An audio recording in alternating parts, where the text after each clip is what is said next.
Here is how to create Google Chrome profile shortcuts on your desktop for quick access. This method is convenient because it allows you to open Chrome directly to a specific profile with a single double click, saving you the step of opening Chrome and then selecting a profile.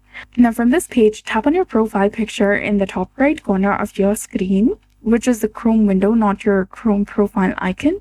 You'll get the option of Manage Chrome Profiles from the bottom of the screen. Go ahead and select it. A pop-up window will appear. Find the profile for which you want to create a shortcut. Tap on the same profile picture icon that you did before. From the menu that appears, you need to select Customize Profile. Now again, scroll down to the bottom and you'll get the section of Create Desktop Shortcut. And this shortcut will be on your device and you can access directly to this profile. So toggle this option on and you'll be done. Now if you go to your desktop, you'll see a Chrome icon with that specific profile. You can right click on it and rename it if you like. And if you open it, you'll be able to access your Google Chrome web browser with that specific profile. So that's it. I hope you found this video helpful. If you did, please like, share, and subscribe. Thanks for watching. We'll see you again in the next one.